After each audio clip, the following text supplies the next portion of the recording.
Hello friends, this video explain about the authorization filter, also how to use the custom authorization filter and built-in authorization filter in MVC application. What is authorization filter? Authorization filters enforce you authorization policy, ensuring that action methods can be invoked only by approved users. Authorization filters are run after the authentication filter, before action filters, and before the action method is invoked. Authorization filters implements the iAuthorization filter. Here you can see the detailed description of iAuthorization filter.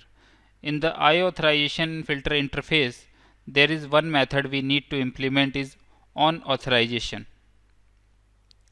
Why we required authorization filter? In our MVC application, we want only authorized user can access the action method or pages.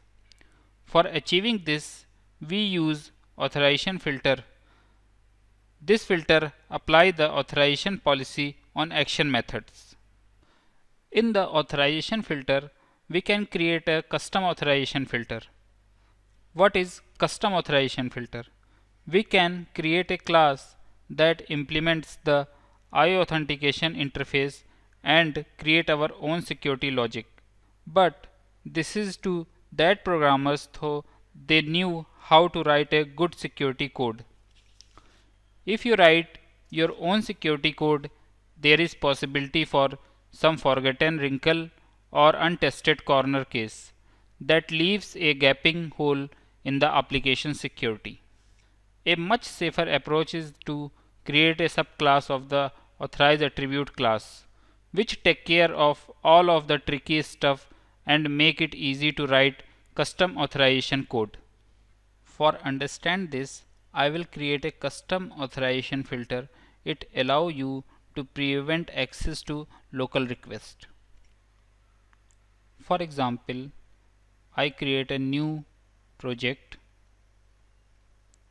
select the ASP.NET Web application, giving the name MVC filters, click OK, select the MVC and authentication mode should be individual user accounts.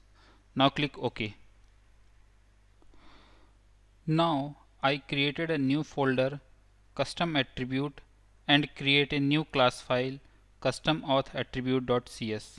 This custom auth attribute subclass should be inherited by authorized attribute classes.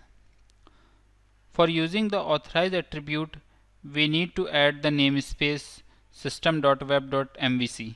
In this code, I have used the simplest approach to creation and authorization filter, which is to subclass the authorization attribute and then override the authorization core method. This ensures that I benefits from the feature built-in authorized attribute. The constructor of the filter take the bool value indicating whether local requests are permitted. By taking advantage of the built-in feature of authorization attribute base class, I only have to focus the authorization logic and return true from the authorize core method if I want to authorize a request and return false if I do not. Now for apply the custom action filter, I simply apply an attribute to the action method or controllers that I want to protect. We open the home controller.cs. In the home controller, I have applied the custom auth filter over the index method. For using the custom auth, we need to add the namespace MVC filter.custom attribute on the home controller. I have set the constructor argument for the filter to false, which means that local request will be denied access to the index action method. For check this, I build the application and run it.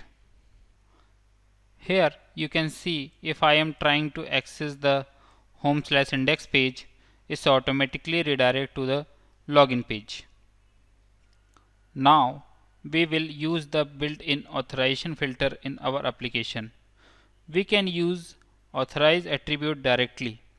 I can specify the authorization policy using two public property of this. One is user and second is role. Users a comma separated list of username that are allowed to access the action method. Roles a comma separated list of role name to access the action method. User must be in at least one of these roles. For implement the built-in authorization filter, again go to the code and use the authorize attribute here. If you use authorization attribute with no other parameter, only authenticated user can be accessed the about action method.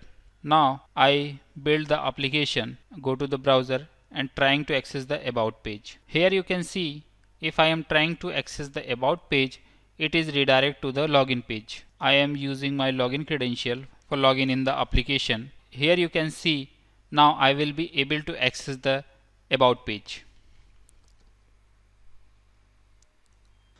Let me show you other things you can do with authorize. We can little more specific about who is allowed.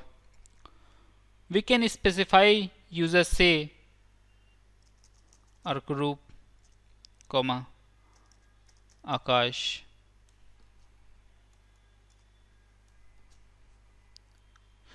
We have a comma separated list of users. Now build the application.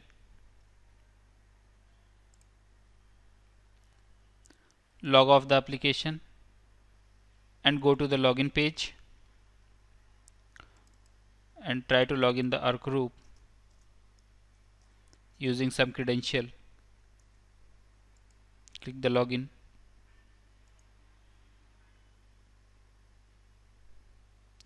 And I am trying to access the about page. I am able to access the about page now. Now I have logged off and create a new user name Anup.